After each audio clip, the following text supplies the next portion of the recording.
Hey, you're a guy from the south side of Chicago, and we're sitting here in the square in Bordeaux. How many jazz musicians anywhere in the world are getting to write music for 50 musicians? In terms of the cultural mix, you've got people from West Africa, from North Africa, from the different Basque cities in what's called the Aquitaine region, Pau, Mont-de-Marsan, Bergerac, Bordeaux, Bayonne. Most of them are at a student level, but a high student level because Europe has a very extensive arts program in education. So these guys learn jazz and the history of jazz and playing, at an early age, and you can see they're quite proficient because they've had the nurturing, basically through the educational system. We'll start out today just with a couple of breathing exercises. Put your hands behind your back, pull the head back. Rotary cuff in the shoulder.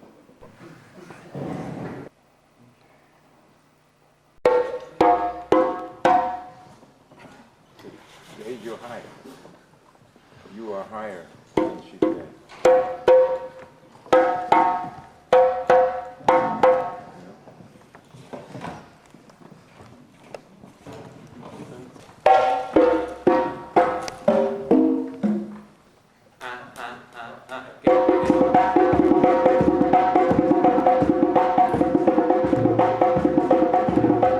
This is a mentoring process. Mentoring processes take years, and you have to pass it on, and it has to become something where you just don't come in and do a performance, and there's nothing left after that because you're not empowering the people, you're not empowering the communities, and that's what the United States doesn't understand, how to empower the communities, and that's what they do understand here.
You understand?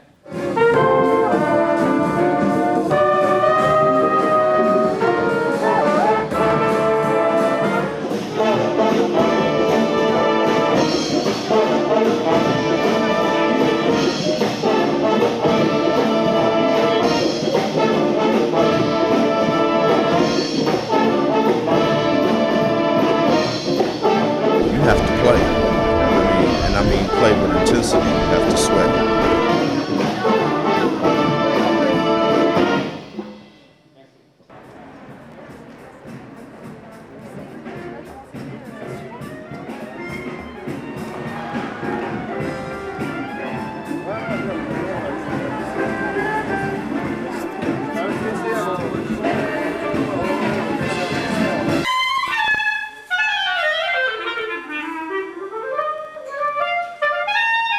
Kid here, he's 15, he plays clarinet, he's amazing. Yeah, he's from Montmarsan. We actually only met him 2 years ago. Okay, he was 13. He was 13.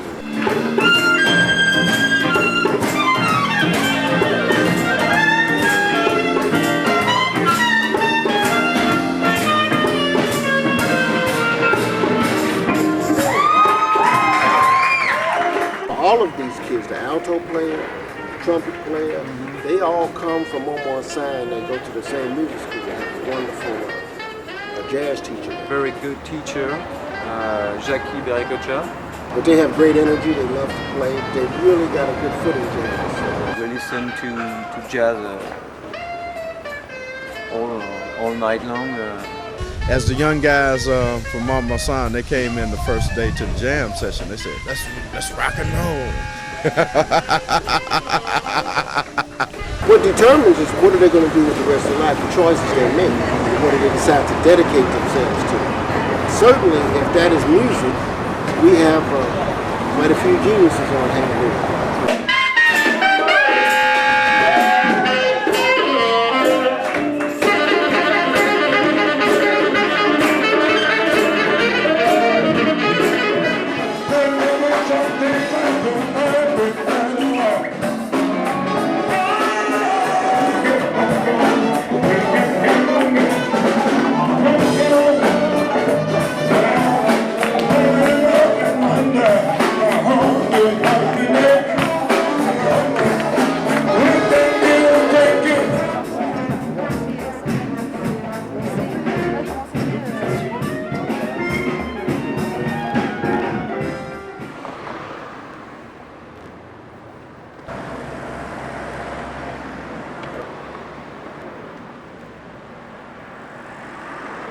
I've written the score.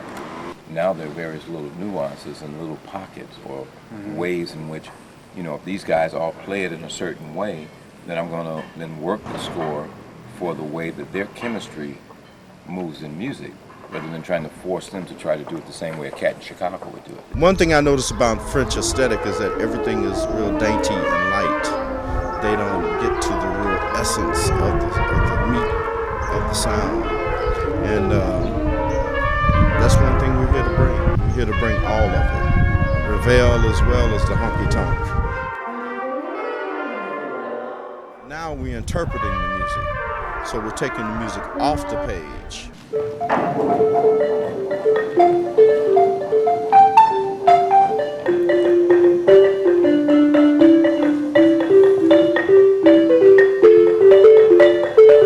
This is the smoothest and this piece is probably the greatest piece to date.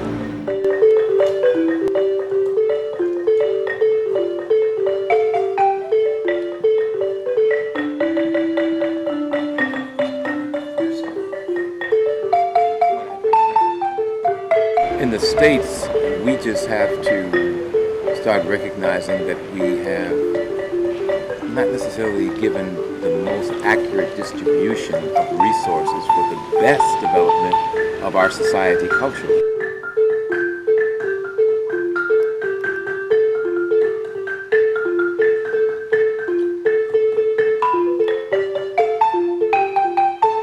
This could never have been done in the United States because they don't see the lasting effect of it.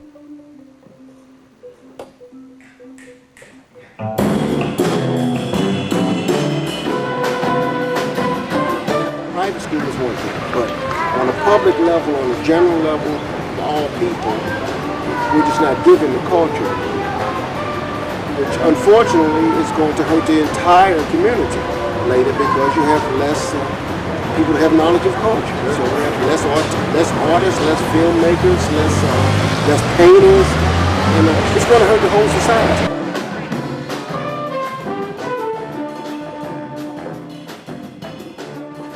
They're playing African drums in elementary schools. They're studying jazz. They're doing things that in America the government has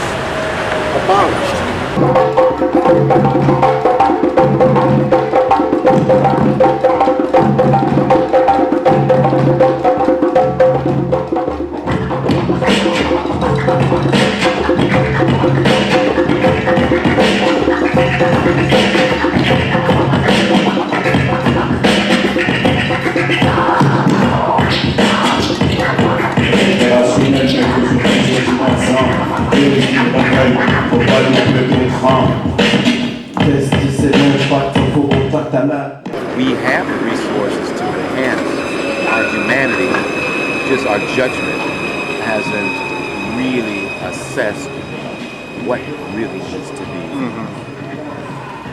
promoted, supported, nurtured.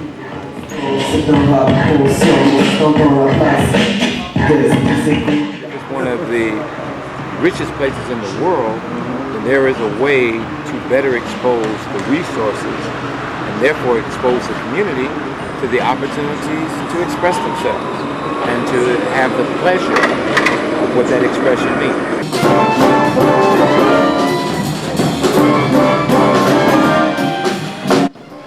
It's going great. It's going really great.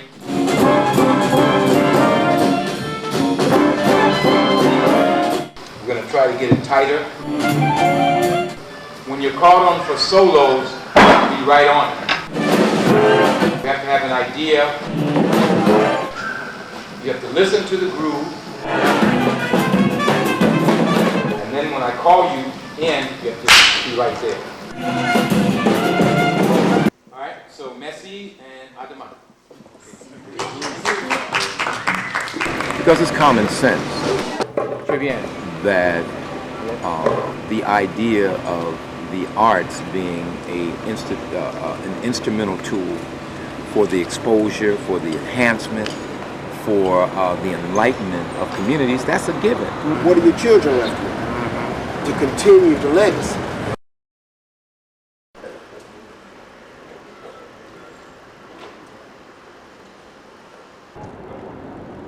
Honored that people are looking at my work in a certain kind of way and supporting me in opportunities to express that. It's the cream of Kahil and EHE. This is the cream of the works of Kahil El Zabar. I'm at an age at this point where I would rather participate in the rituals of creativity rather than the rituals of suffering. Right. You dig? You know, I mean, so I don't, and there's nothing to prove. I mean, you know, I've been out here for 30-something years, you know, working at a craft. I've received, you know, recognition as having a quality performance, you know, as a player, as a composer, as a band leader. I was 15. John-Cochran Quartet, Elvin Jones, Jimmy Garrison, McCoy Tyner. Club on 63 and Cottage Grove called McKee's. 15, I'm looking. Trains like this, bending. Everyone in the club is like this going.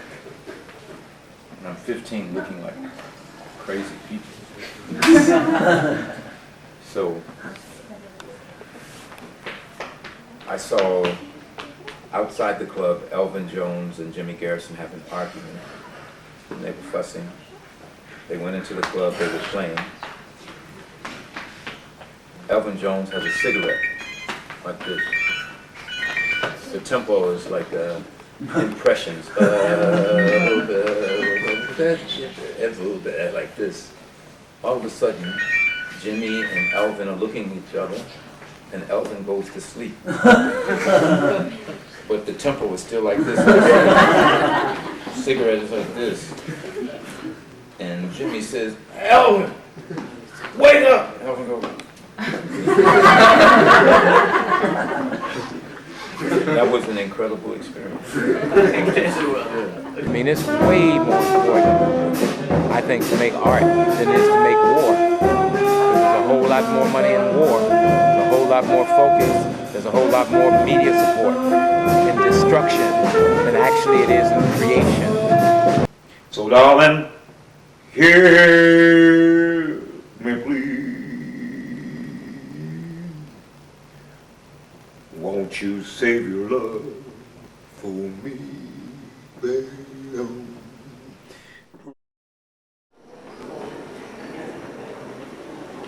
Concert hall with all the traditional accoutrements usually associated with classical musicians. Like tonight, to really just try and consolidate the ideas, get the maximum effort from my musicians to bring out the theme, you know, of the work as much as possible, getting to the meat and potatoes, the main idea, formulating even a better system of the trading of solos, my improvisations, trying to get them even more tight and more into various characters that allow the musicians to travel, thus allow the audiences to travel in terms of the adventure of the form, because that's the whole creative process, is really about the adventure.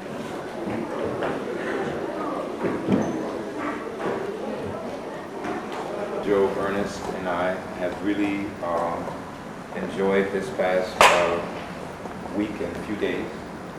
I think we all have shared a lot of good energy and have exchanged very important vibrations with one another. The music community is people from every music, jazz, classical, blues, funk, reggae, folk, bossa, whatever. The musical community is very large in the world, and the power of music is very important. We really recommend that everyone try to continue relationships. There are new chemistries to create with different musicians in different cities to create new projects. Everyone can help each other to build new audiences through the region. Tout le monde peut essayer de construire ensemble une nouvelle énergie pour cette région, pour la région. Je peux continuer. Continuer le projet. In 2006, En 2006, I will invite 15 to 20 musicians from this region, and with Music de Nuit, we will bring them to Chicago for 2006. We give this night to creation and to our communities. Let us share in one spirit through music.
So baby,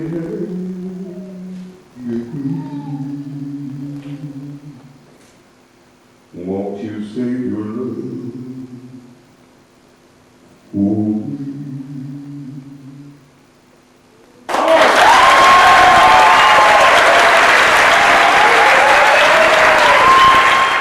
People have been degradized and beaten up enough, and we've been told about all the bad things that are going on. I don't know about good stuff. I get enough information about bad stuff. I want to feel hopeful. I want, other people to feel hopeful, and I want a sharing that increases our ability to express humanity.